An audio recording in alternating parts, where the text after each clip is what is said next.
A white woman gave birth to twins, one white and the other black, what her husband discovers. The emergency room at St. Mary's Hospital erupted in chaos. Through the swinging doors, nurses rushed a stretcher carrying Sarah Anderson, her face pale and contorted in pain.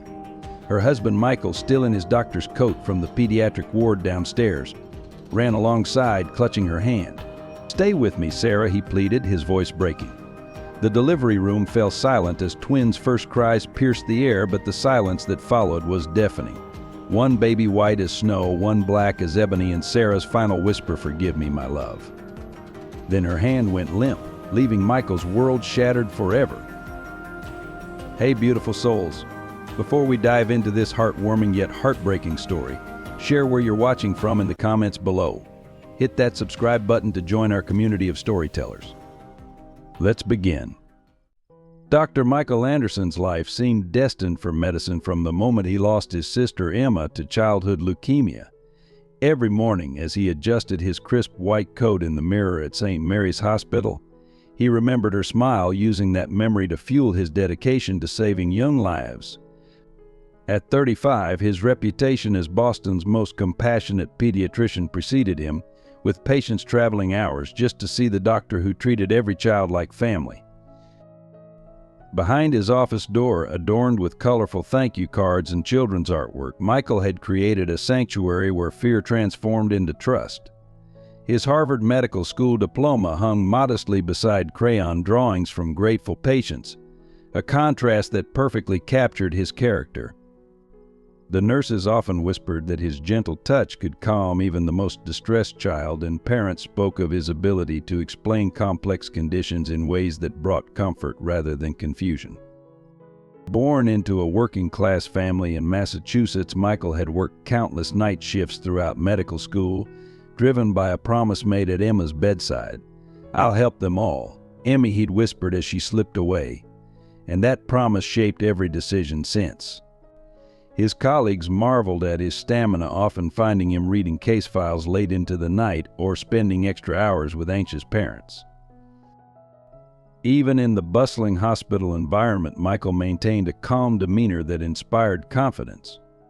His rounds became legendary. Each child received not just medical attention, but also a moment of genuine connection. Whether pulling quarters from behind ears or sharing silly jokes, he transformed sterile hospital rooms into spaces where healing felt possible. The hospital board recognized his impact by making him the youngest head of pediatrics in St. Mary's history. But beneath his professional success, Michael carried the weight of his sister's memory and the responsibility of every young life in his care. His mother, Emily, often worried he worked too hard, pouring himself into his practice at the expense of his personal life. Yet Michael found purpose in his work, believing that each child saved was a tribute to Emma. Staff members joked that Dr. Anderson was married to medicine until the day Sarah Matthews walked into the hospital cafeteria and proved them wonderfully wrong. Love bloomed over spilled coffee in St. Mary's Hospital cafeteria that autumn morning. Sarah Matthews, with auburn hair caught in the morning light, had been visiting Tommy, one of her kindergarten students battling pneumonia. Michael, rushing through his morning rounds, quite literally ran into her. Their eyes met as they both reached for scattered sugar packets, and the world seemed to pause. Their courtship was the stuff of hospital legends. Sarah would coincidentally bring books to read to the children's ward during Michael's rounds. Michael found reasons to attend every school health awareness day at her kindergarten. Their first date was a quiet dinner that turned into hours of conversation about their shared passion for helping children. Sarah's natural ability to connect with his young patients, making them laugh even during difficult treatments, made Michael fall harder each day.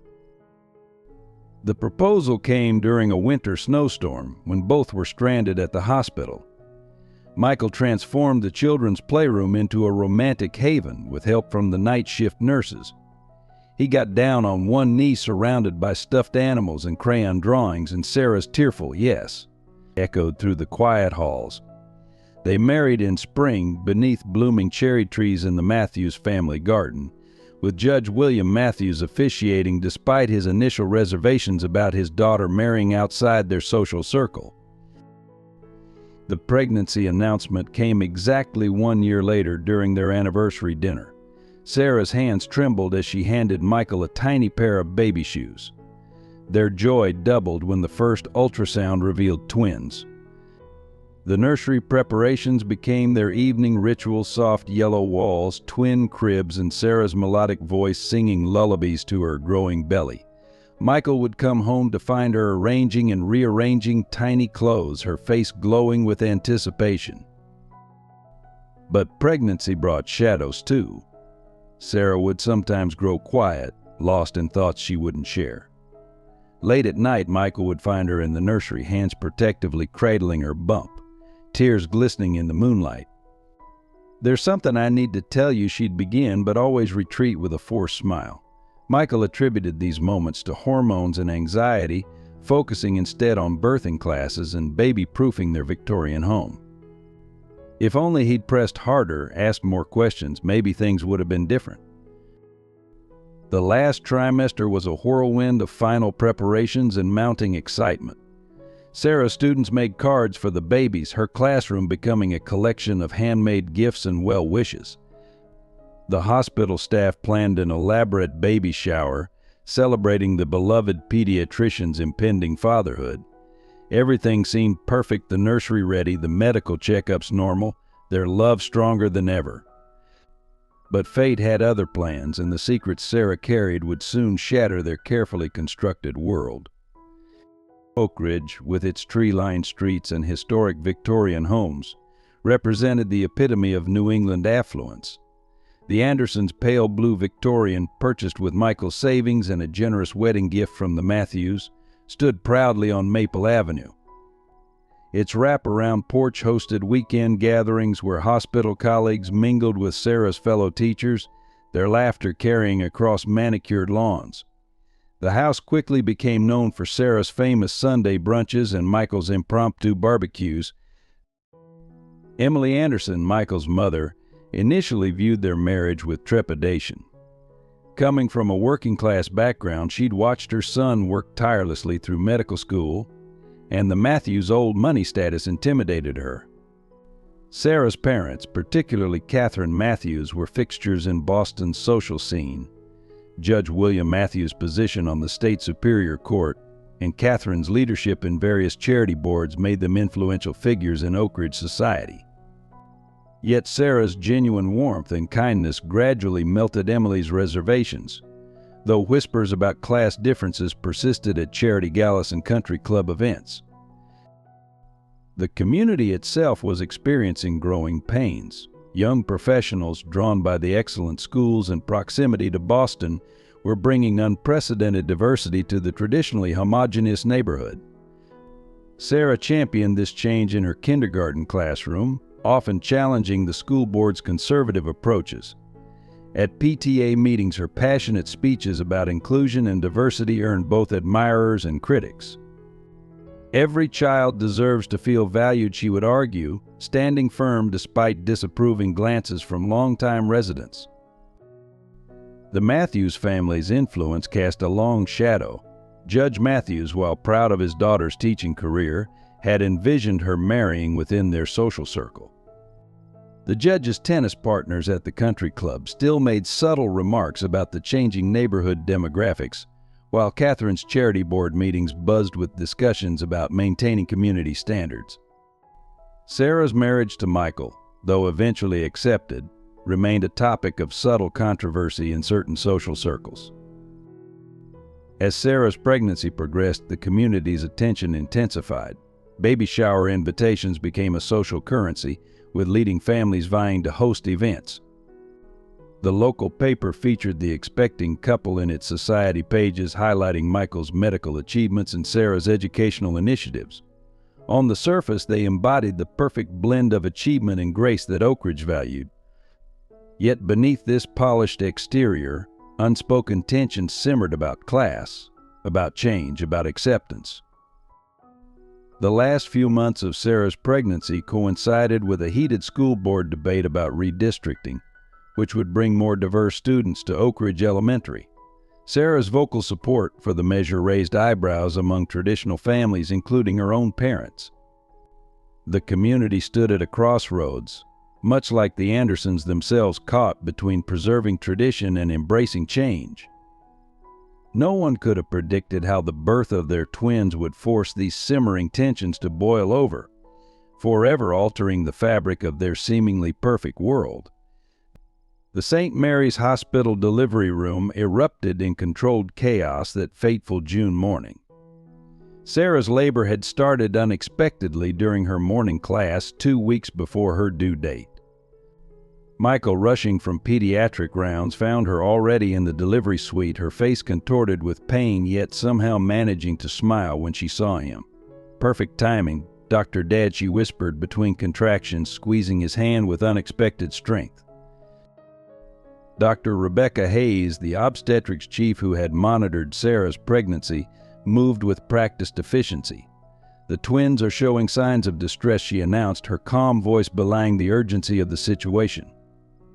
The room filled with medical staff, nurses checking vital signs, anesthesiologists preparing equipment, pediatric specialists standing ready. Michael found himself straddling roles: husband, father-to-be, and doctor, each perspective amplifying his growing anxiety. Sarah's labor progressed rapidly, too rapidly. Her blood pressure began to spike dangerously. "Something's wrong," Michael whispered, his medical training recognizing the ominous signs. Sarah's grip on his hand tightened as another contraction racked her body. "Michael," she gasped between breaths, "there's something I need to tell you." About the babies, but before she could continue, her body convulsed, monitors screaming in alarm. The first twin arrived with a strong cry, a beautiful baby girl with fair skin like Sarah's. Relief flooded the room, but it was short-lived. The second twin was in distress, the heartbeat becoming erratic. Sarah's eyes found Michael's, filled with a mixture of love and desperate urgency. "Promise me," she pleaded, "promise you'll love them both equally." Before Michael could process her words, she began hemorrhaging severely.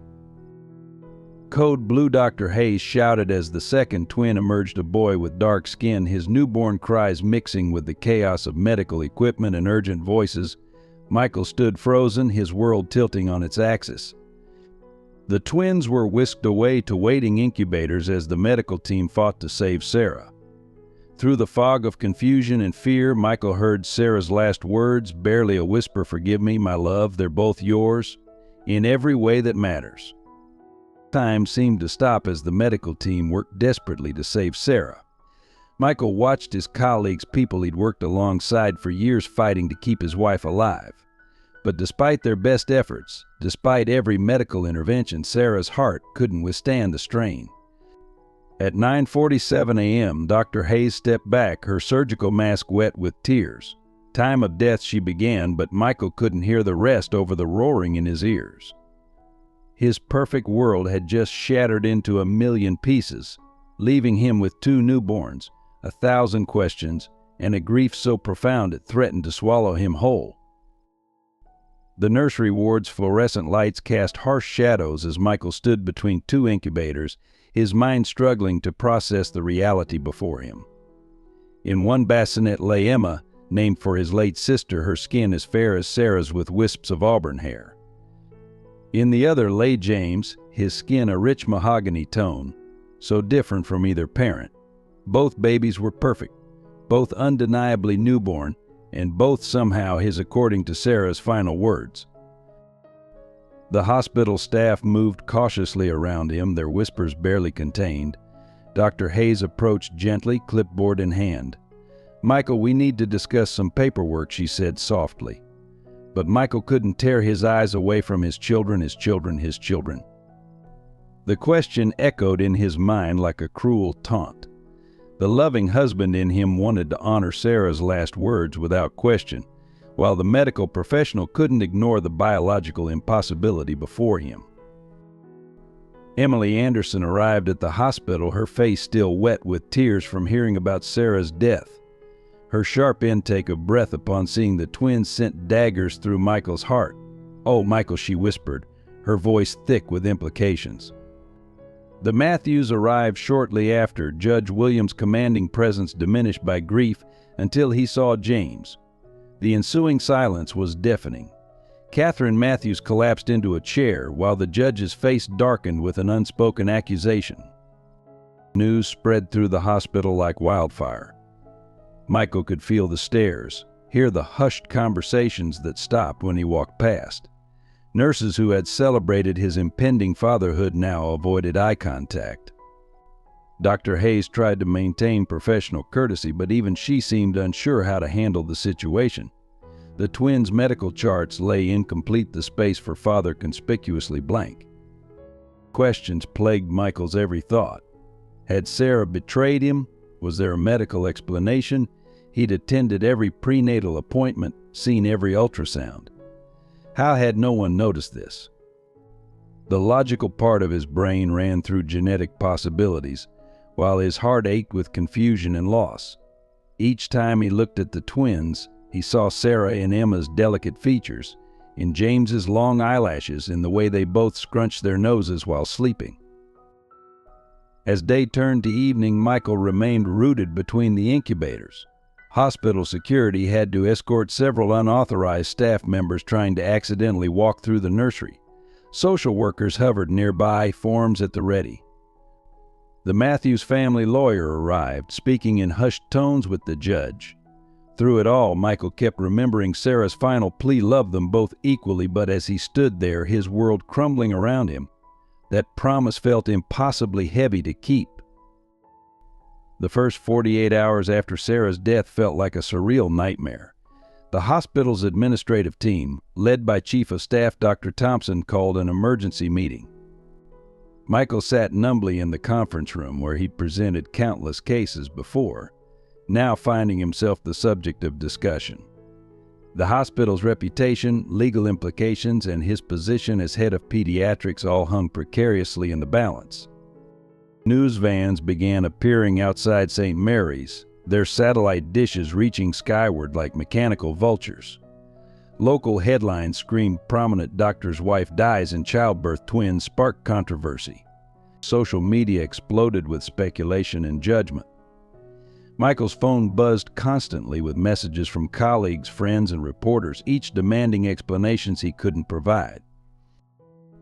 The Matthews family moved swiftly, their grief morphing into action. Judge William Matthews, his legal instincts overriding his role as grandfather, initiated proceedings for custody evaluation. Catherine Matthews openly wept in the hospital chapel, alternating between prayers for Sarah's soul and bitter accusations about Michael's perceived failure to protect her daughter. Their family lawyer began assembling a case focused on Michael's upcoming work schedule and the unusual circumstances of the births. Emily Anderson transformed into a fierce protector, camping out in the nursery to shield both babies from prying eyes. She fought with hospital security about visitor restrictions and challenged anyone who dared suggest separating the twins. Yet even her resolve wavered in private moments when she thought Michael couldn't hear her questioning Sarah's fidelity in hushed phone conversations with relatives. The twins, oblivious to the storm surrounding their arrival, thrived under the NICU team's care. Emma and James developed matching feeding schedules, their tiny hands often reaching toward each other when placed side by side. Nurses noted how they seemed calmer together, their vital signs stronger when their incubators were close. This natural bond only added to the complexity of the situation. When discharge day approached, Michael faced an impossible decision. His house, once prepared for a joyful homecoming, now felt like a museum of broken dreams. Sarah's family demanded genetic testing before allowing either child to leave the hospital. Hospital administration hinted at a forced leave of absence. His colleagues walked on eggshells around him, their sympathy tainted with curiosity and doubt. As he signed the discharge papers, Michael realized that leaving the hospital meant facing a world where nothing made sense anymore, a world without Sarah, but with two babies who represented both his greatest joy and deepest confusion. Hey, beautiful souls. If this emotional story has touched your heart, gently tap that like button. Your support means the world and helps share stories that matter with others. In the quiet solitude of his study, surrounded by medical journals and family photos, Michael began his desperate search for answers. He spent sleepless nights researching genetic phenomena, rare medical conditions, anything that might explain the twins' differences. The worn leather chair where he once read bedtime stories to Sarah's growing belly now held his exhausted form as he pored over scientific papers and medical histories. A breakthrough came unexpectedly when Emily brought down a dusty box from their attic containing old family albums and letters. Among yellowed photographs and faded correspondence, Michael discovered a shocking truth about his own family. A series of letters between his grandparents revealed a carefully guarded secret. His grandfather, Jonathan Anderson, was the child of an interracial couple who had kept their relationship hidden during the segregation era. The revelation sent Michael deeper into his family's past. He uncovered photographs of his great-grandparents, a white woman, and a black man whose love had defied the social norms of their time. Their story, carefully erased from family narratives, emerged through diary entries and secret correspondence. They had lived in separate houses, maintained different social circles, but their love had produced Jonathan, whose complexion allowed him to pass as white. Further investigation revealed a pattern of mixed-race births in the Anderson family tree, carefully concealed across generations. Some children were raised by relatives, others given up for adoption, all to maintain the family's perceived racial identity. The weight of this generational secret pressed heavily on Michael's conscience, especially as he considered his own initial reaction to James's appearance. Emily's reaction to these discoveries was particularly poignant. She had grown up believing her family history was simple and straightforward. The truth about her father-in-law's heritage shook her worldview, forcing her to confront her own prejudices. All these years, she whispered, touching a photo of her late husband's parents, we never knew. We never asked the right questions. The medical community had its own theories. Dr. Hayes presented research on genetic throwbacks and inherited traits, while other colleagues suggested the possibility of superfetation, though none of the explanations fully satisfied the circumstances. Meanwhile, hospital administrators pressed for genetic testing, concerned about potential liability issues. But for Michael, each scientific inquiry felt like a betrayal of Sarah's final wish to love both children equally. A DNA ancestry test, ordered more out of curiosity than doubt, revealed complex genetic markers in Michael's own profile. The results showed African ancestry several generations back, confirming the story in the letters. This scientific validation of his family history provided some answers, but raised even more questions about Sarah's own story, questions that now could never be answered. As Michael pieced together his family's hidden past, he began to understand that truth was rarely as simple as black and white. The documentation of his ancestors' struggle for love and acceptance spoke across generations, offering both comfort and challenge. Their story paralleled his current situation in ways that felt almost prophetic. Another Anderson facing society's judgment about family and race, another chance to choose love over convention. The community's reaction to the twins' birth rippled through Oak Ridge like a stone thrown into still water. The neighborhood that had once welcomed the Andersons with open arms now buzzed with whispered conversations that stopped abruptly when Michael walked past. Curtains twitched as he carried the twins in their double stroller, judgment lurking behind pristine bay windows and perfectly manicured lawns. At St. Mary's Hospital, the atmosphere grew increasingly tense. Colleagues who had celebrated Sarah's pregnancy now averted their eyes in the corridors. Nurses requested transfers from the pediatric ward, uncomfortable working under a doctor whose personal life had become fodder for break-room gossip. Even Dr. Thompson, the chief of staff and Michael's longtime mentor, suggested a temporary leave of absence to sort things out. The local country club, where the Matthews family held prominent membership, became ground zero for social speculation. Ladies who had attended Sarah's baby shower now openly questioned her character over tennis matches and martini lunches. Catherine Matthews stopped attending her regular charity board meetings, unable to face the pitying looks and not-so-subtle inquiries about her grandchildren. Sarah's kindergarten class parents demanded a meeting with the school principal, concerned about the example set by their beloved teacher's final actions. The PTA, once Sarah's passionate support system, split into factions: those who defended her memory and those who felt betrayed by her perceived deception. The school placed a substitute teacher on permanent assignment, removing Sarah's name from the classroom door with quiet efficiency. Local media circled like hungry sharks. The Boston Herald ran a feature story titled "Modern Family or Medical Mystery," complete with grainy photos of Michael and the twins leaving the hospital. Online community forums exploded with theories ranging from medical marvels to salacious accusations.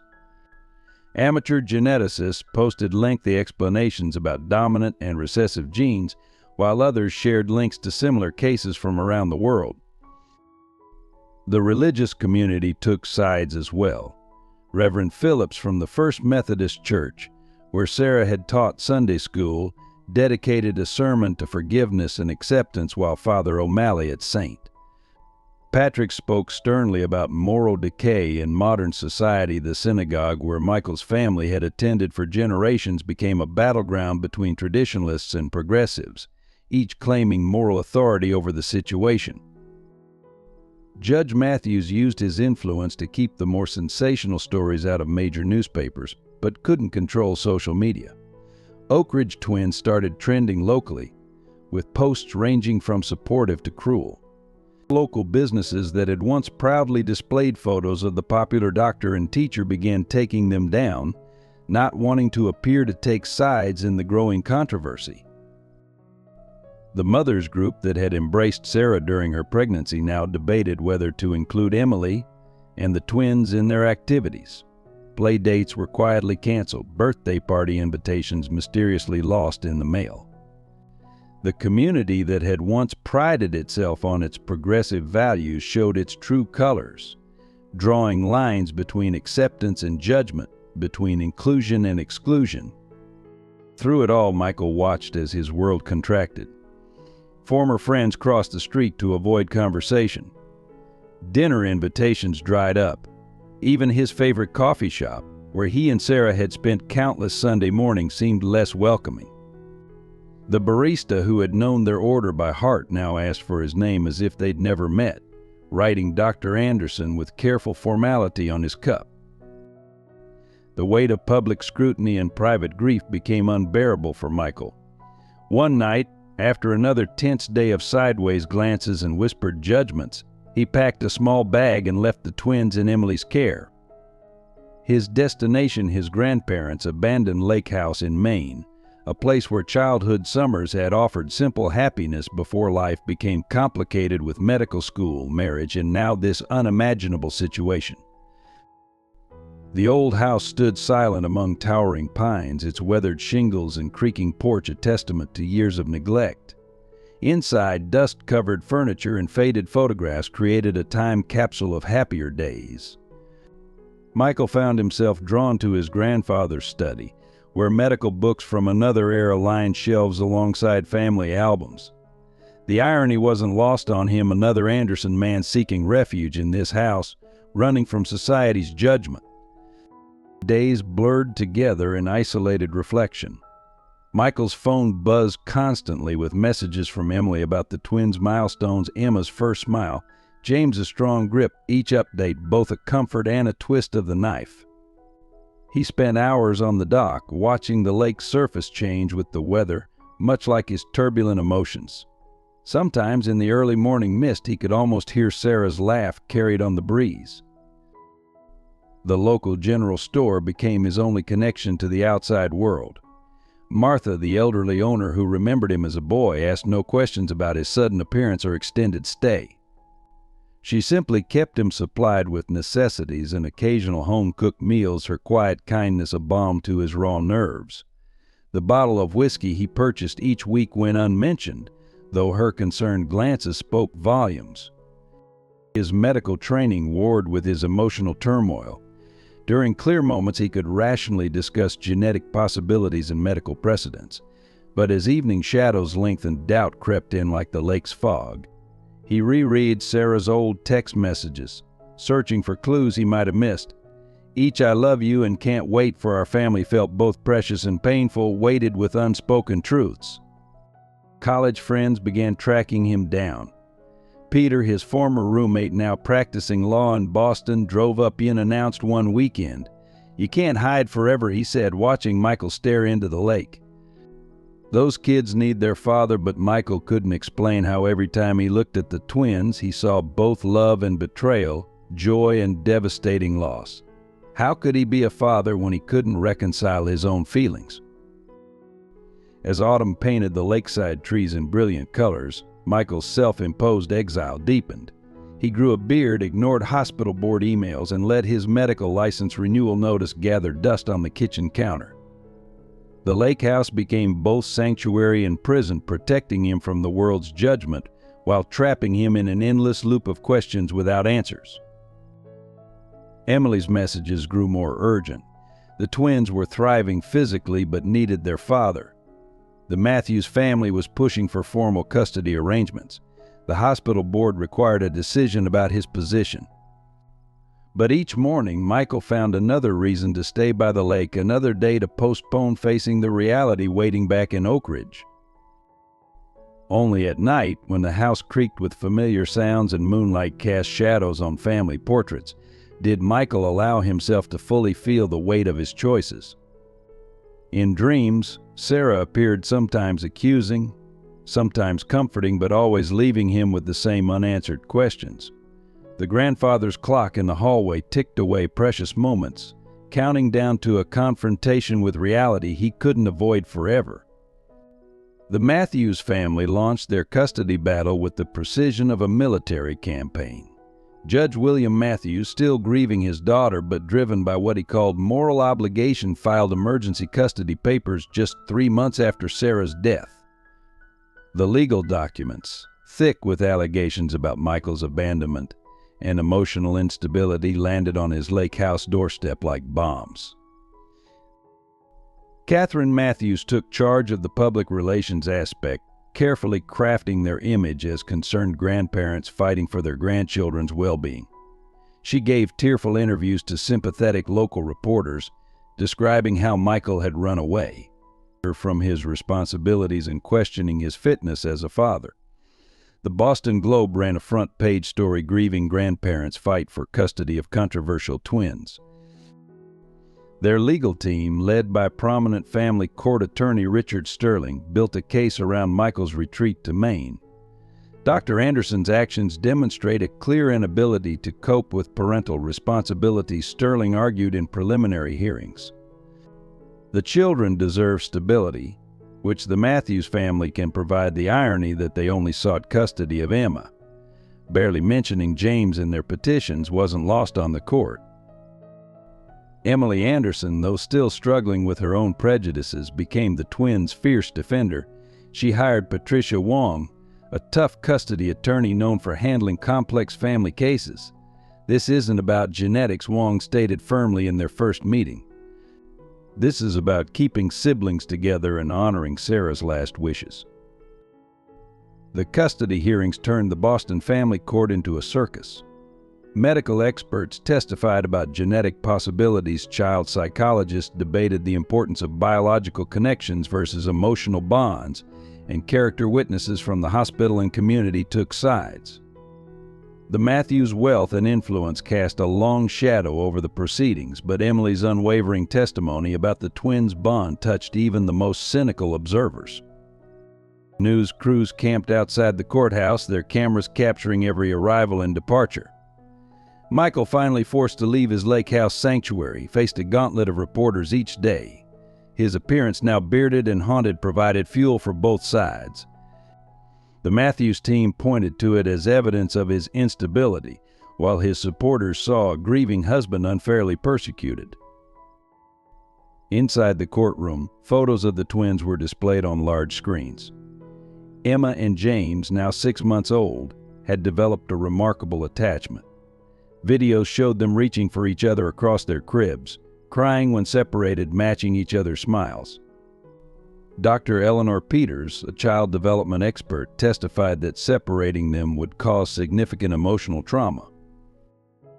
The turning point came during Judge Sarah Hawthorne's private chambers interview with Emily. The transcript revealed Emily's transformation from a woman initially shocked by the twins' appearance to their dedicated grandmother. "These babies aren't just siblings," she testified, "they're survivors of loss. They have each other and Sarah's love. Separating them would be another tragedy." As the custody battle intensified, Michael finally broke his silence. Standing before Judge Hawthorne, his voice steady despite his trembling hands, he addressed the court. Sarah's last words weren't about genetics or appearance. They were about love. She asked me to love them both equally, and despite my failings, despite my fears. That's a promise I intend to keep. The courtroom fell silent as Michael described finding his family's hidden history, explaining how generations of secrets and shame had almost cost him his own children. His raw honesty about struggling with prejudice, grief, and responsibility resonated beyond the legal arguments, touching on deeper truths about family, love, and redemption. Emily Anderson's transformation became the talk of Oak Ridge, rivaling even the custody battle for public attention. The woman who had once been a pillar of traditional values, who had initially recoiled at the sight of her darker-skinned grandson, now fiercely defended both twins with the ferocity of a lioness protecting her cubs. Her journey from prejudice to unconditional love unfolded in full view of the community. Late one night, while rocking James to sleep, Emily discovered a letter from Sarah hidden in the baby's blanket box. "Dear Emily, it began, if you're reading this, I'm no longer here. Please help Michael see that love transcends everything: genetics, appearance, society's expectations. These babies will need your strength." The letter forced Emily to confront her own biases, triggering memories of times she'd turned away from injustice, claiming it wasn't her battle. The transformation wasn't instant or easy. Emily attended diversity workshops at the local community center, joined support groups for multiracial families, and began challenging the casual racism she encountered at her garden club. Her friends of decades were shocked by her newfound advocacy. Some stopped inviting her to social functions, others whispered that grief had affected her judgment. But Emily persevered, drawing strength from the twins' innocent love. She became a regular at the hospital board meetings, demanding fair treatment for families of all backgrounds. The woman who had once carefully maintained social appearances now spoke openly about racial bias in healthcare. Her impassioned speech at a hospital fundraiser describing how her grandson's different skin color had opened her eyes to systemic prejudice left many donors uncomfortable, but writing checks nonetheless. The local press dubbed her the revolutionary grandmother. Emily embraced the title, using her platform to challenge Oak Ridge's polite veneer of tolerance. She organized playgroups that deliberately included families of all backgrounds, hosted educational sessions about transracial adoption and family diversity, and stood up to the country club's subtle exclusionary practices. Her biggest battle came during the annual Oak Ridge Heritage Day celebration. When the planning committee suggested featuring only traditional families in the parade, Emily threatened to tell the media about decades of discriminatory practices. The resulting compromise, a celebration of diverse family structures, marked a significant shift in community attitudes, though not without resistance.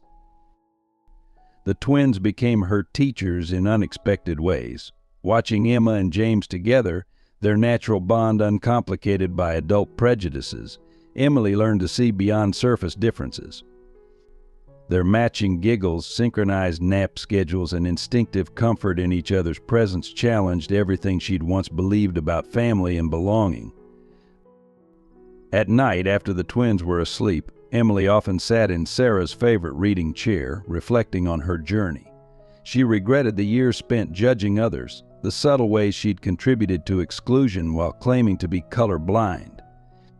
Now, watching James's dark fingers curl around Emma's fair ones as they slept, she understood that true love sees differences and celebrates them.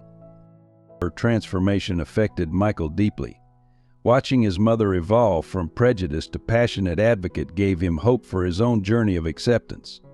If Mom can change so profoundly, he confided to his therapist, maybe I can find my way through this too.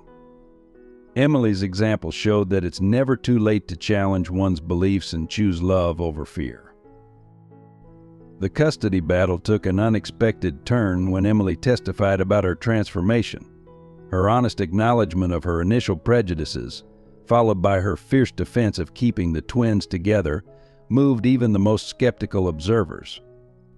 Her testimony became a powerful argument for the transformative power of love and the importance of challenging societal prejudices for the sake of family. The investigation into Sarah's past began unexpectedly when Rachel Bennett, a new fertility specialist at St. Mary's, recognized Sarah's name during a routine file review. Her hands trembled as she pulled up old records, confirming what she suspected. Sarah Matthews had been an egg donor at Boston Fertility Center 5 years before meeting Michael. Rachel struggled with the ethical implications of this discovery, bound by medical confidentiality but aware of its significance. Throughout the custody proceedings, Rachel watched from the sidelines as the Anderson family struggled. She attended court sessions during her lunch breaks, wrestling with her conscience. The sight of Michael, hollow-eyed and desperate, defending his right to raise both twins, made her professional oath of confidentiality feel like a heavy burden. She knew something that could potentially explain everything, yet she was legally bound to silence.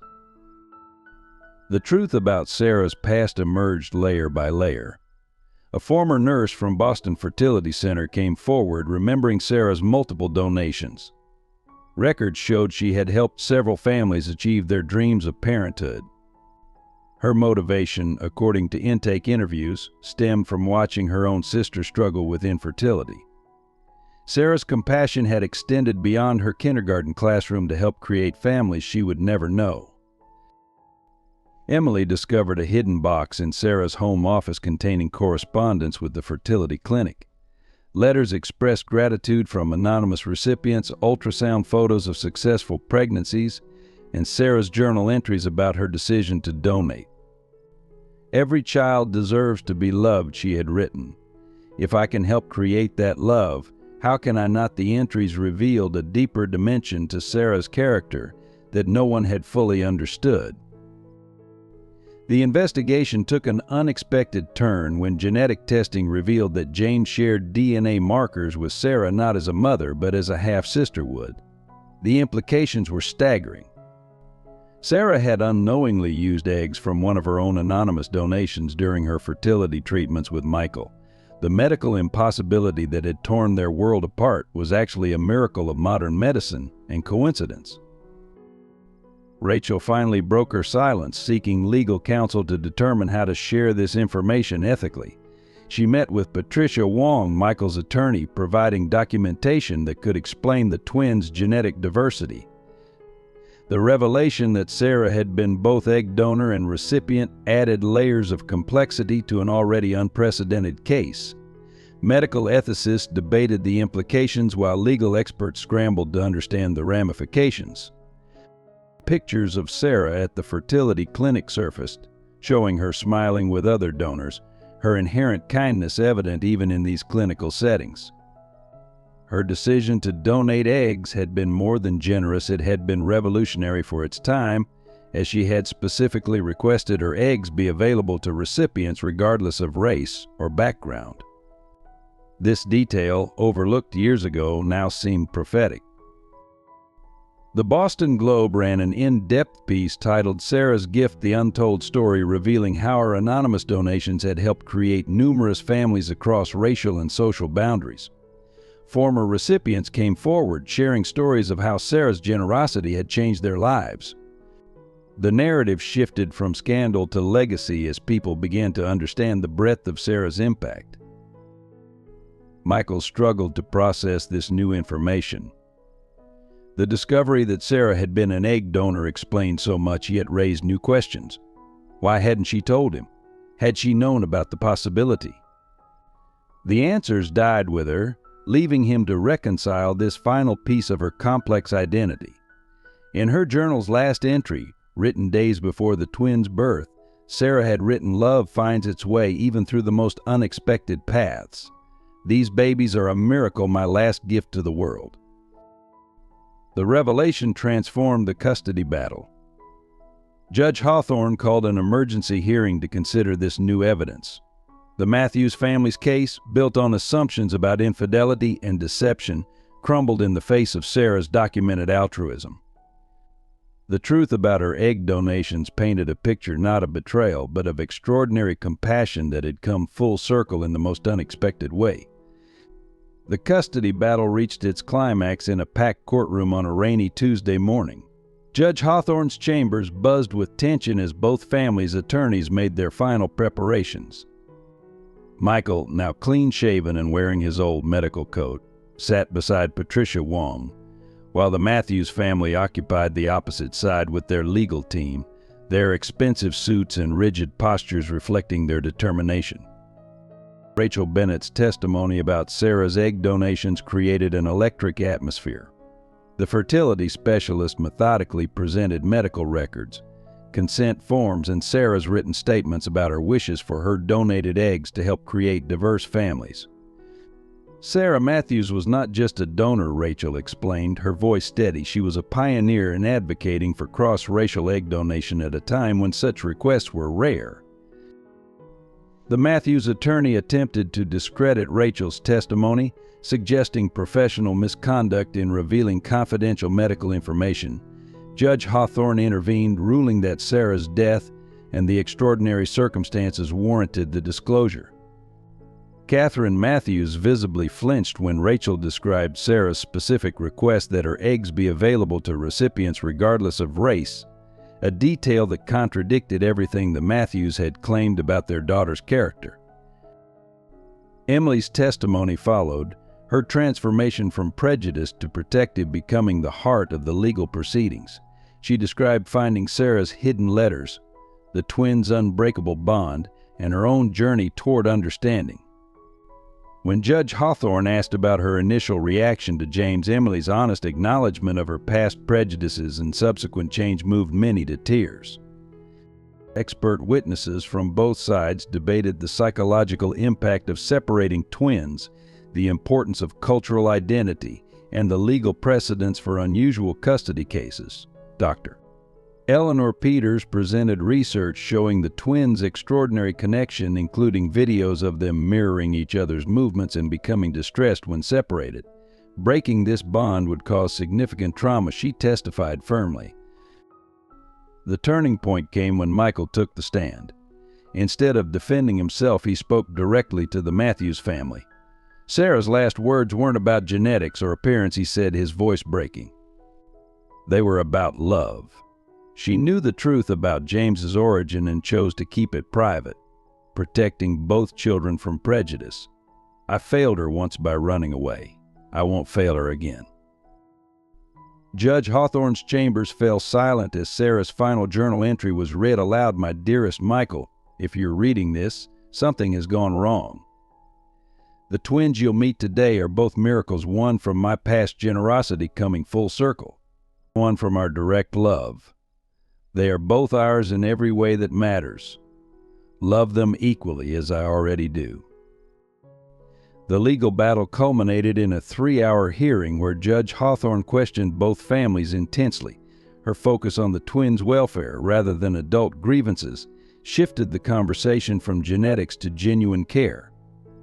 The Matthews' attempt to separate the twins began to appear not just legally unsound but morally questionable. Judge Hawthorne's decision was unprecedented in family court history.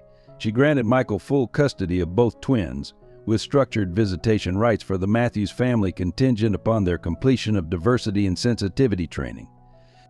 Her ruling emphasized the importance of keeping siblings together and respecting the deceased mother's clearly documented wishes. As the gavel fell, the courtroom erupted in confused murmurs. The Matthews family sat stunned, while Emily hugged Michael, tears streaming down her face. Outside, reporters clamored for statements, but Michael simply held up Sarah's journal, letting her words speak their truth to the world. The kidnapping crisis erupted 3 days after Judge Hawthorne's custody ruling. Michael woke to find James's crib empty, a window open, and a cryptic note protecting the Matthews family legacy. Emma, sensing her twin's absence, wailed inconsolably, her cries echoing through the empty nursery. The peaceful morning shattered into a nightmare that would grip the entire community. Detective Sarah Martinez took charge of the investigation, her experience with family abductions proving crucial. Security cameras caught glimpses of a hooded figure carrying a bundle toward a dark SUV at 2:17 a.m. The vehicle's license plate was deliberately obscured, suggesting premeditation. The FBI joined the investigation within hours, classifying it as a possible hate crime due to the circumstances surrounding the custody battle. The Matthews family immediately fell under suspicion. Judge William and Catherine Matthews were placed under surveillance, their phones tapped, their movements monitored. Yet something didn't add up. Their genuine distress seemed at odds with the timing of the kidnapping. Investigation revealed they had been at a charity gala in New York when James disappeared, their alibis ironclad. Emily noticed Emma's unusual behavior during the crisis. The usually active baby became listless, refusing food and comfort. Pediatric specialists confirmed what the family suspected: the twins' bond was so strong that separation was causing physical symptoms. Time was running out, not just to find James, but to prevent trauma to both children. Social media exploded with theories and sightings. Find Bébé James trended nationally, with celebrities and activists sharing the Amber Alert. The case touched a nerve, highlighting issues of race, family, and identity. Online vigilantes began harassing anyone connected to the Matthews family, forcing police to provide protection to extended family members. A breakthrough came from an unexpected source. Martha, the store owner from the main lake house, recognized the kidnapper's description. A woman matching the profile had stopped for supplies, acting strangely and carrying a crying baby. Security footage confirmed it was Catherine Matthews, Catherine's sister, who had opposed the custody ruling most vocally. The rescue operation launched at dawn, targeting a remote cabin in the Maine woods. SWAT teams surrounded the property while negotiators attempted contact. Catherine, barricaded inside with James, ranted about preserving family bloodlines and protecting Sarah's reputation. The standoff stretched through hours of tense negotiation. Michael, against police advice, approached the cabin. Catherine, he called out, his voice carrying across the clearing. Sarah believed in love beyond bloodlines. She chose to help create diverse families. James is her legacy of love. Don't let hate destroy that. His words, broadcast live across national news, struck a chord with viewers and ultimately with Catherine herself. The crisis ended without bloodshed. Catherine surrendered, James unharmed but distressed.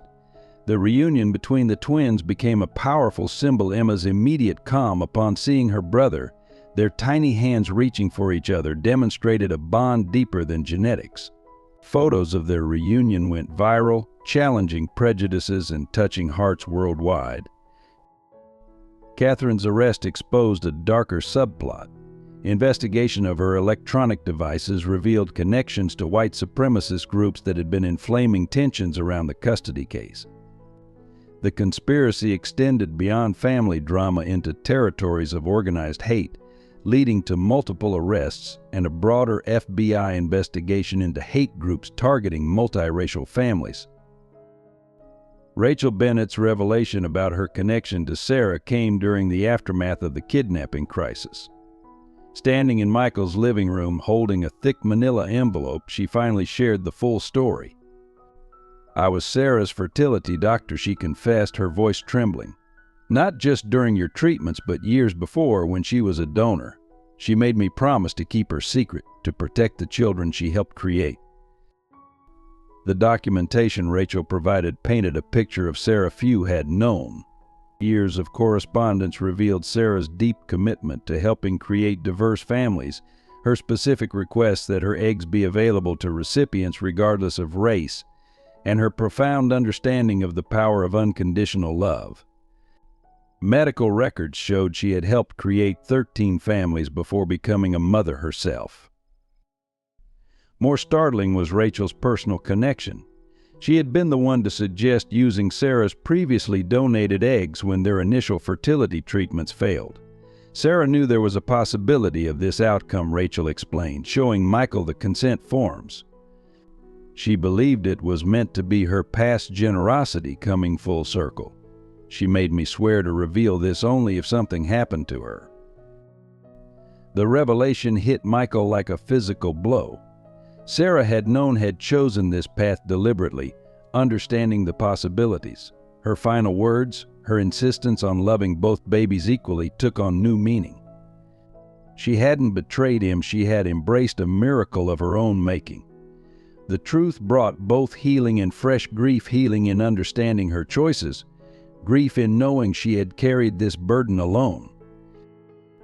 Emily, present for Rachel's disclosure, saw her late daughter-in-law in a new light.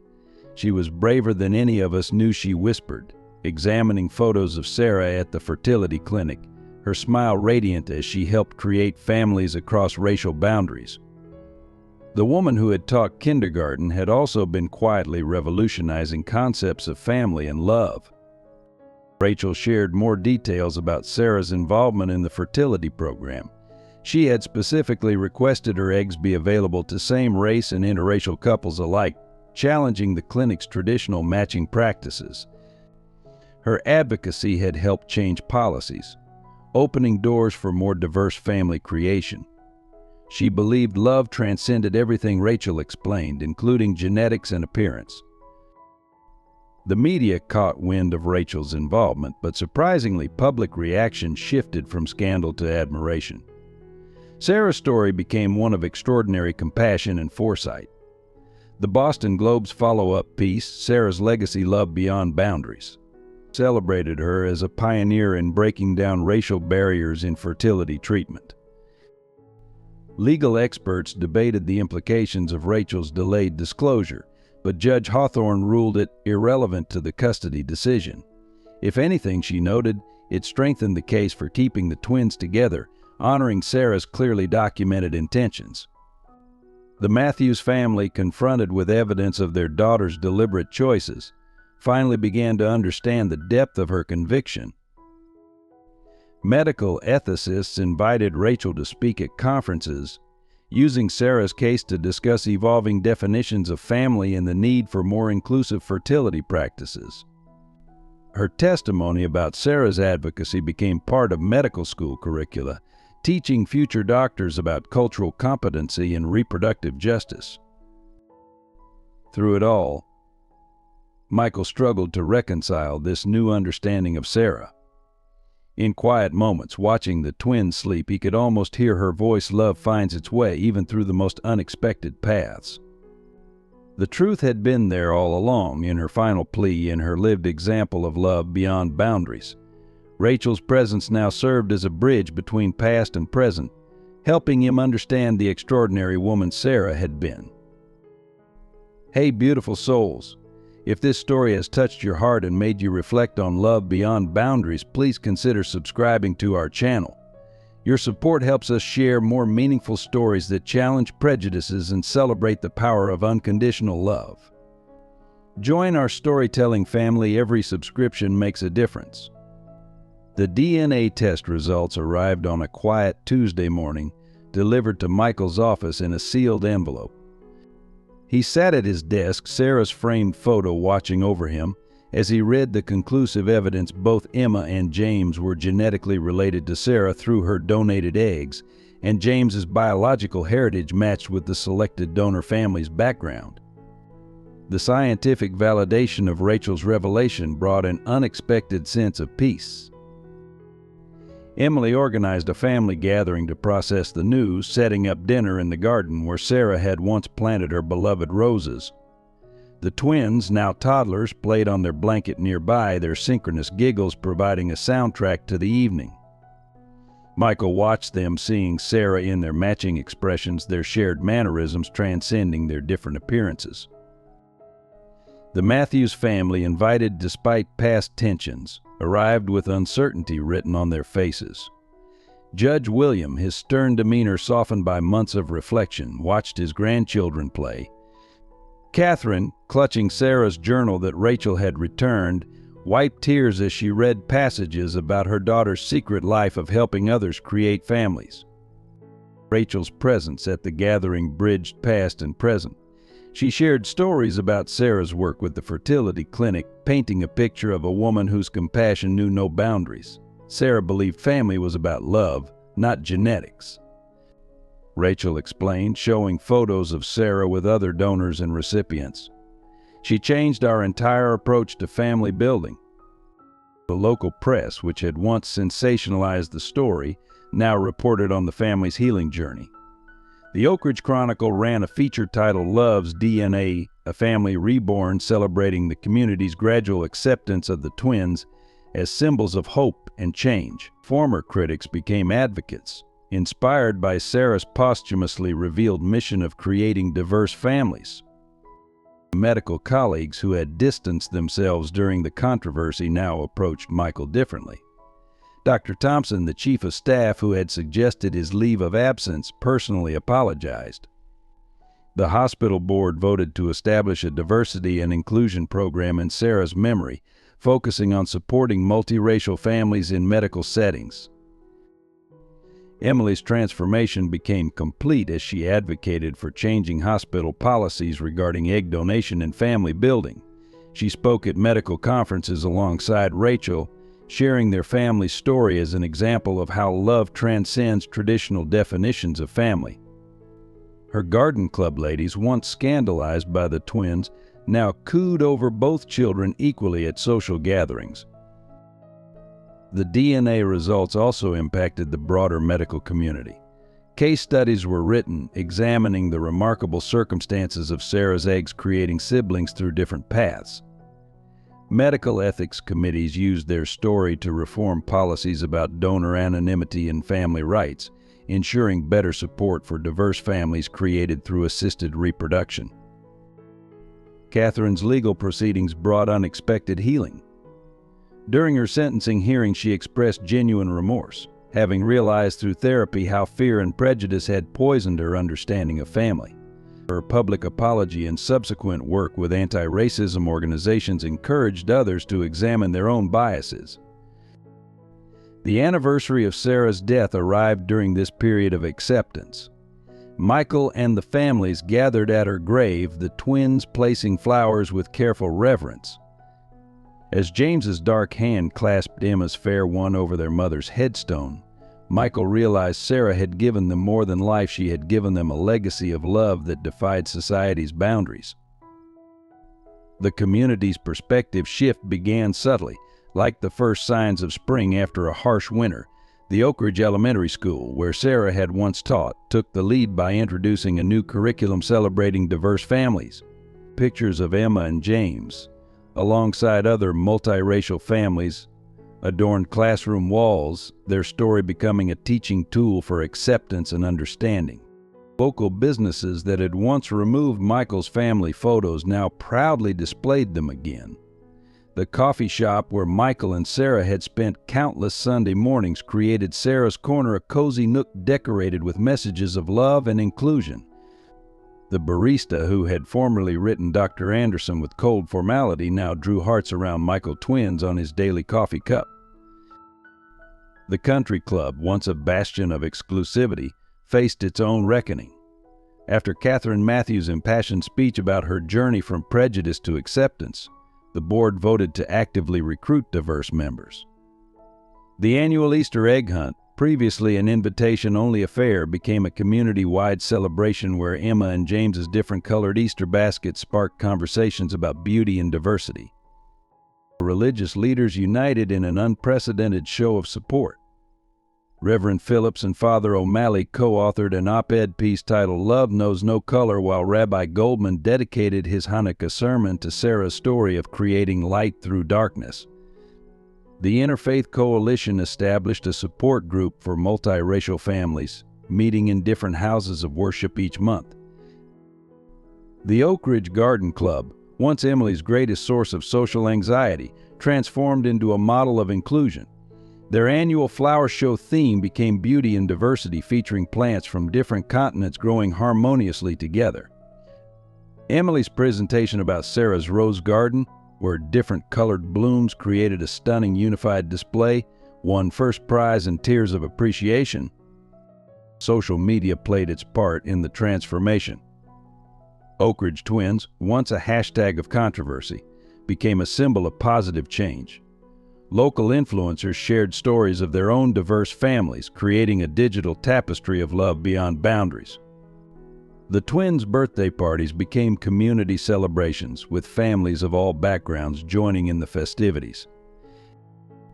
The mothers group that had once excluded Emily now sought her guidance in discussing diversity with their children.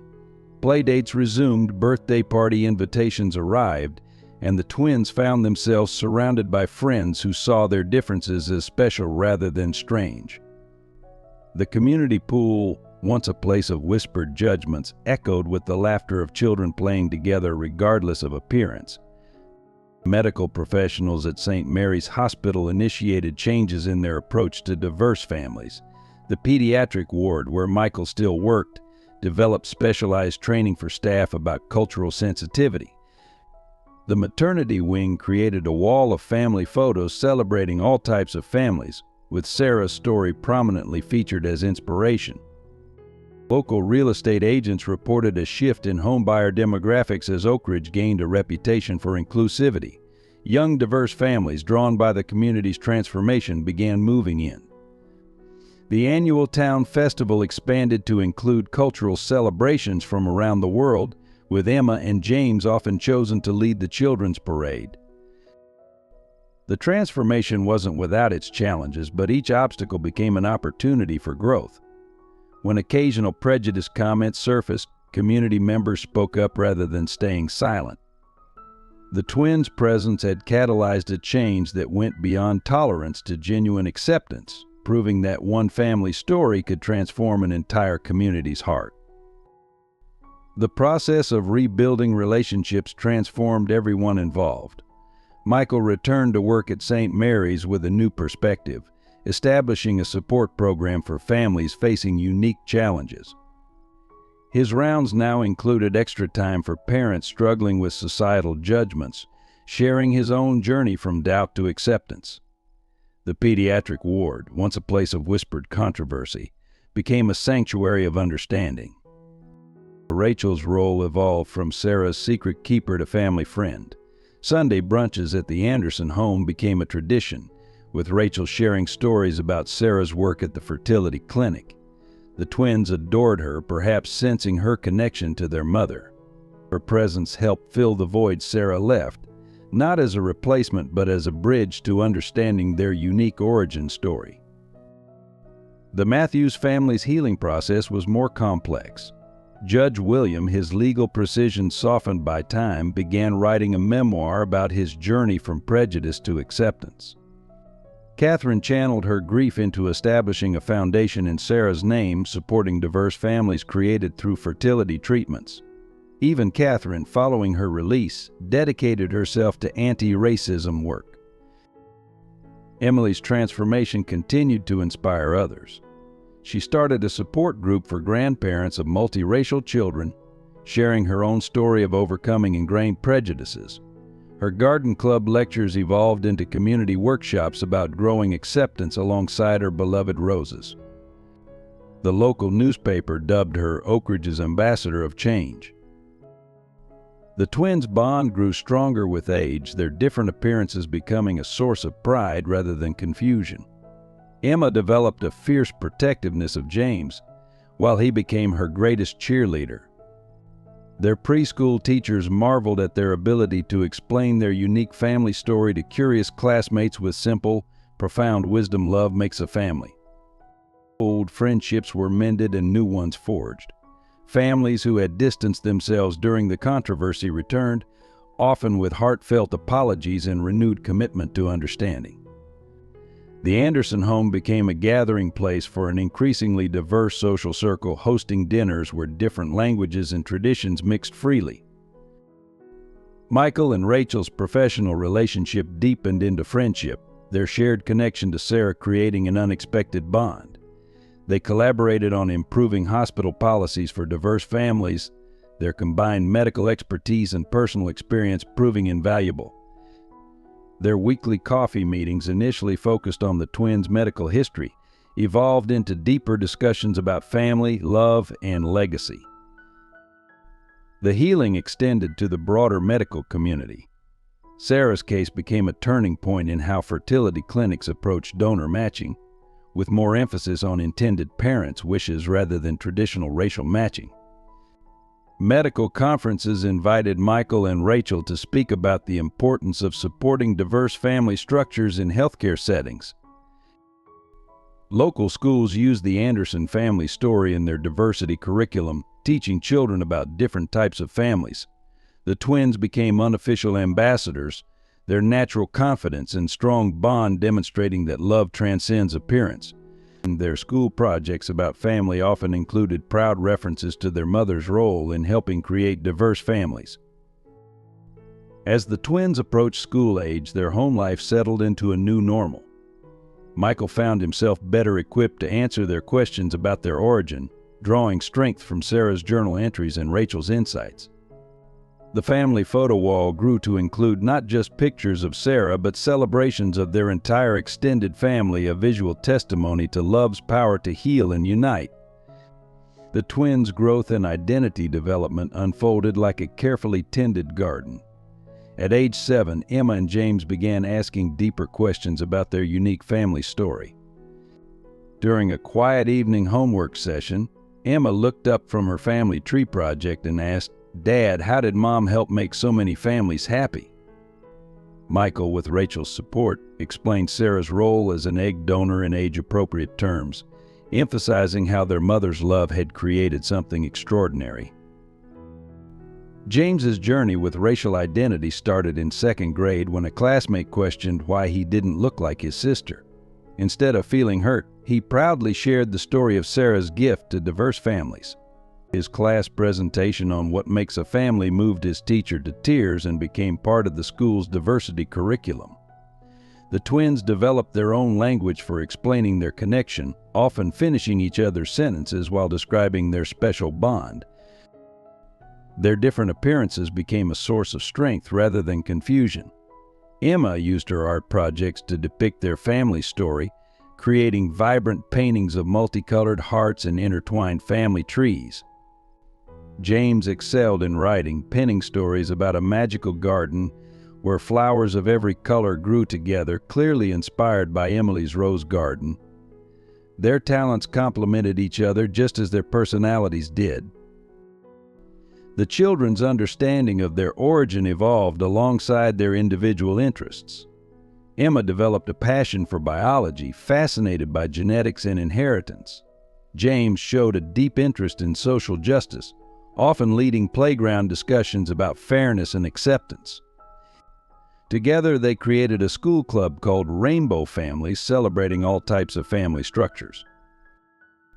Dr. Eleanor Peters, who had testified about their bond years ago, continued to document their remarkable connection. The twins displayed an unusual ability to sense each other's emotions, often providing comfort before the other expressed distress. Their academic achievements, while individual, seemed to flourish when they worked together. Even their different interests served to strengthen their bond rather than separate them. At home, Michael fostered open discussions about Sarah, keeping her memory alive through stories and photographs. The children treasured their mother's journal, taking turns reading her entries about love and family. Rachel's presence helped them understand the medical aspects of their story, while Emily's transformation provided a powerful example of how love could overcome prejudice. Their influence extended beyond family circles. Teachers used their story to discuss diversity in classrooms across the district. Social workers studied their case to better understand sibling bonds in unique family situations. The twins became unwitting ambassadors for a new understanding of family, their natural confidence and strong relationship challenging traditional definitions.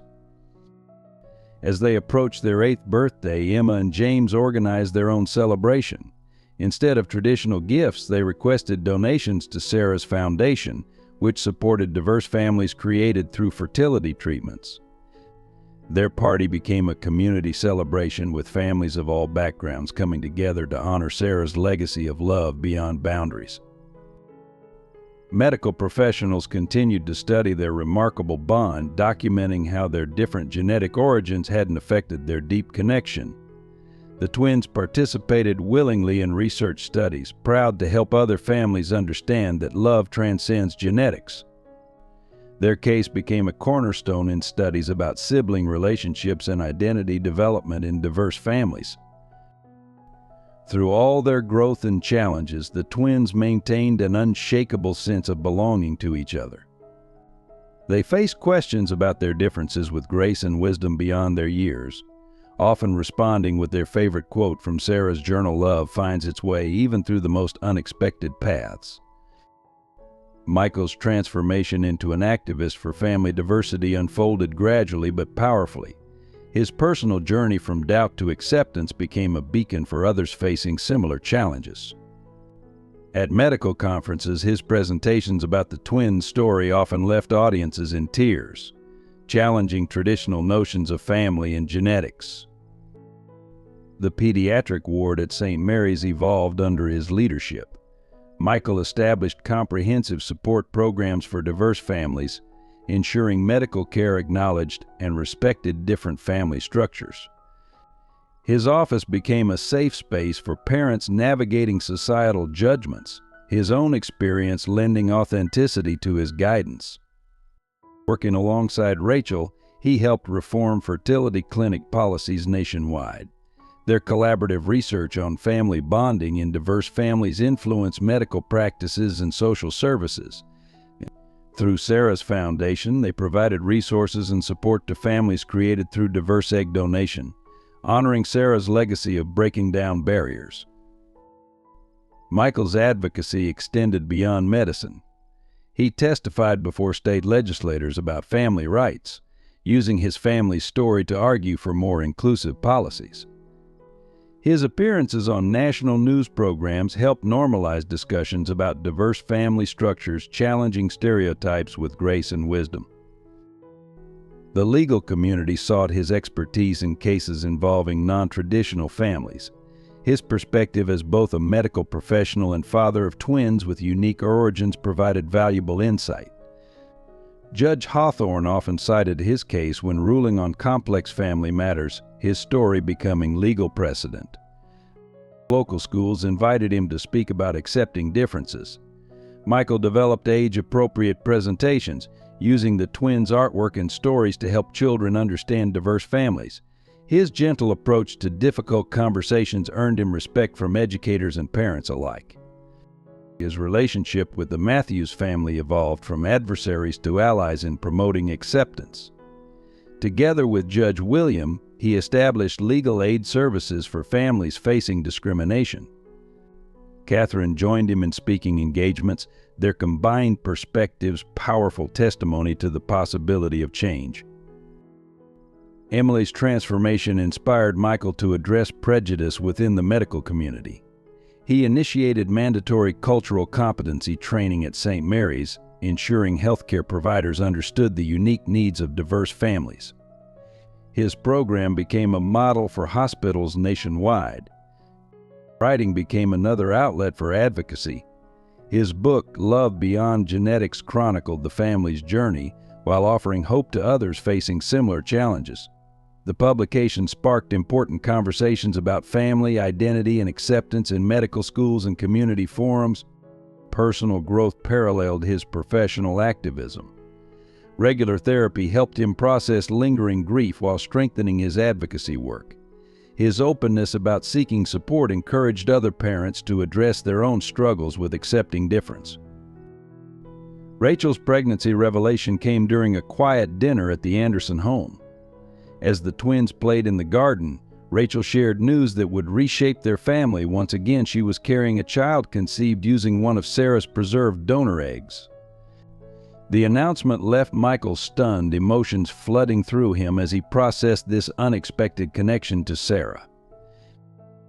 The medical implications were extraordinary. Through an unprecedented coincidence, Rachel had been matched with Sarah's donated eggs from years ago. The child would be genetically related to Emma and James, a sibling through their mother's extraordinary gift. This biological connection added another layer to their already unique family story. The twins' reaction to the news reflected their remarkable maturity. Emma immediately began planning space in their shared bedroom for a new sibling, while James drew pictures of their expanding family. Their acceptance of this new connection to their mother touched everyone deeply, demonstrating how Sarah's legacy of love continued to grow. Emily embraced the news with joy, seeing it as another miracle in their family's journey. She threw herself into helping Rachel prepare for the baby, their shared connection to Sarah strengthening their bond. The nursery was painted the same soft yellow Sarah had chosen years ago, a tribute to the woman who had brought them all together. The Matthews family's response surprised everyone. Catherine, who had fought so hard against accepting James, now fully supported this new addition to their extended family. Judge William offered to help with legal arrangements, ensuring the baby's connection to both Sarah and Rachel was properly documented.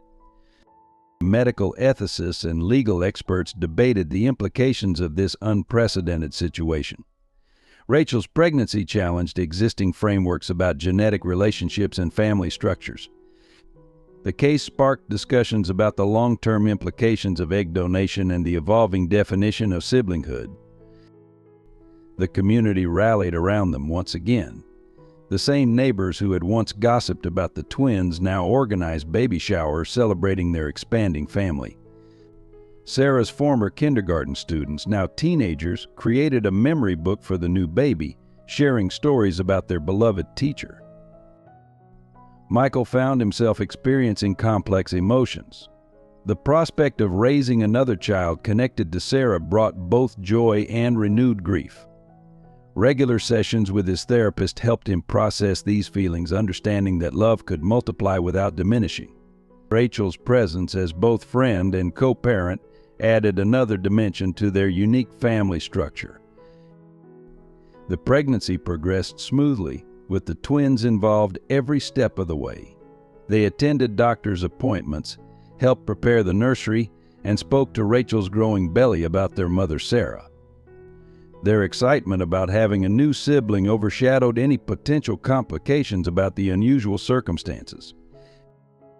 As Rachel's due date approached, Michael reflected on how far they'd come from those first devastating days after Sarah's death. Their family had grown in ways none could have imagined, bound together by Sarah's extraordinary legacy of love. The impending arrival of this new child represented not an ending, but another beginning in their remarkable journey. At 18, Emma and James Anderson stood at their high school graduation podium, their shared valedictorian speech moving the audience to tears. Emma, with her mother's auburn hair, and James, with his warm brown skin, had become powerful advocates for diverse families and social justice. Their academic achievements were matched by their activism, having established Rainbow Families Network, a nationwide support organization for multiracial families. But Emma's research on genetic diversity in families, conducted during her senior internship at Boston Medical Center, had earned national recognition. James's documentary about their family story, Love's DNA, won multiple Youth Film Festival awards. Together, they'd transformed their personal narrative into a movement that inspired thousands. Their college acceptance letters reflected their different but complementary paths. Emma was headed to Harvard Medical School, following both her father's and Sarah's passion for helping others through medicine. James had been accepted to Yale Law School, determined to fight for family rights and equality through legal channels. Their pending separation, the first in their lives, sparked both anxiety and excitement. The twins' influence extended far beyond Oak Ridge. Their YouTube channel discussing diverse family experiences had millions of subscribers. Schools nationwide used their story in diversity curricula. They'd testified before Congress about updating family law to reflect modern realities, their poise and articulation earning bipartisan praise. Their relationship with their youngest sibling, 5-year-old Grace, Rachel's daughter conceived with Sarah's donated eggs, added another beautiful dimension to their story. The public watched in amazement as these teenagers expertly explained to their little sister how love makes a family regardless of how it's formed. Rachel's pregnancy and the birth of Grace through Sarah's donated eggs created a new chapter in their extraordinary family story. The delivery room, once a place of tragedy, became a scene of joy as Grace entered the world, her features carrying echoes of Sarah that brought tears to Michael's eyes. The genetic connection between Grace and the twins fascinated medical researchers. She shared Sarah's DNA with her older siblings but had grown in Rachel's womb, creating a unique biological relationship that challenged traditional family definitions.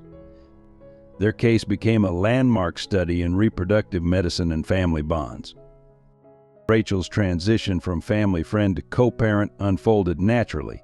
She maintained her own apartment but spent most evenings at the Anderson home, where Grace's nursery had joined the twins' room.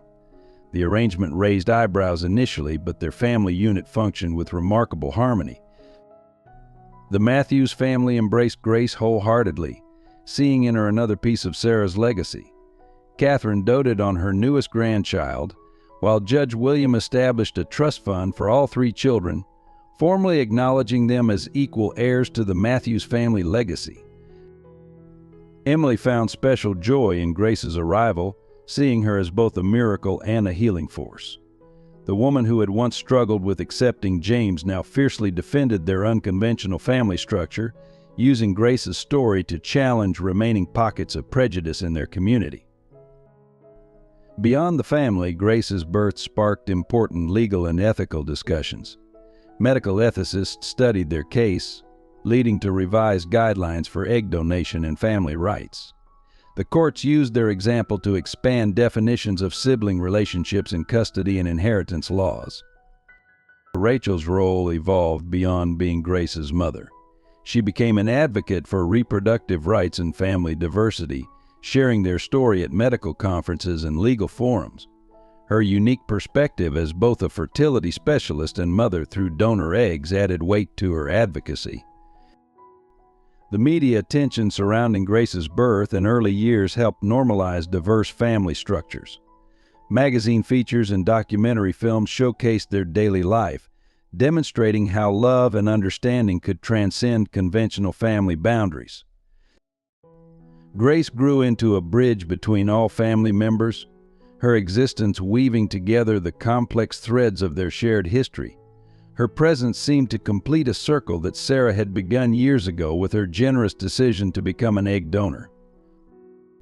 As Grace approached school age, the family faced new challenges in explaining their unique structure, but the twins' experience had paved the way, making it easier for their little sister to navigate questions about her origin.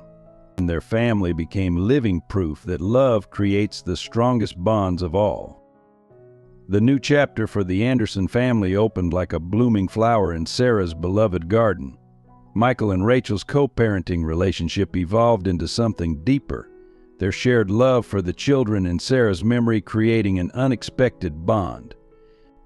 After years of friendship and raising Grace together, they chose to marry in a quiet ceremony in the Rose Garden, with Emma and James giving them both away.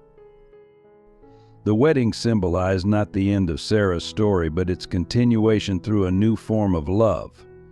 Grace, now 6, scattered rose petals down the aisle while wearing her mother Sarah's locket. The Matthews family and Emily sat together in the front row, their past conflicts transformed into mutual respect and understanding. Judge William officiated, his voice breaking as he spoke about love's ability to heal and grow in unexpected ways. The family faced this transition with the same openness and honesty that had guided them through past challenges.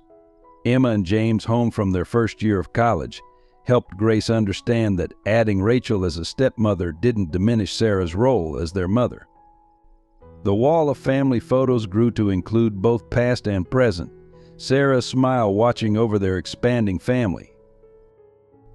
Michael's position at the hospital evolved to include leading a nationwide program supporting diverse families through medical challenges. Rachel continued her work at the fertility clinic, their combined expertise helping other families navigate complex paths to parenthood. Together, they established the Sarah Matthews Center for Family Diversity, creating a lasting legacy of acceptance and understanding. As the sun set on their wedding day, the family gathered for a photo beneath the arch where Sarah and Michael had once exchanged vows. The moment captured their extraordinary journey, Emma and James standing tall and proud, Grace beaming between them, Michael and Rachel's joined hands, Emily and the Matthews family surrounding them with love. Above them, a rainbow appeared and Grace whispered what they all felt: Mommy Sarah is smiling at us from heaven. The story of the Anderson family continues to inspire others, proving that love knows no boundaries and family is defined not by genetics or appearance, but by the bonds we choose to nurture. Their journey, begun in tragedy and transformed through courage and acceptance, stands as a testament to the power of love to heal, grow, and create beauty from life's most unexpected circumstances. Dear beautiful souls, if this story touched your heart and made you reflect on the power of unconditional love, please hit that subscribe button to join our storytelling family. Your support means everything to us and helps us continue sharing these meaningful stories of love, acceptance, and human connection. Don't forget to like, share your thoughts in the comments below, and share this video with loved ones who might need this message of hope and understanding today. And yes, there's more to this incredible journey.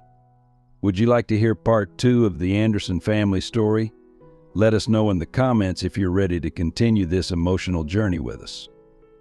Remember, every subscription, like, and share helps spread love and acceptance in our world.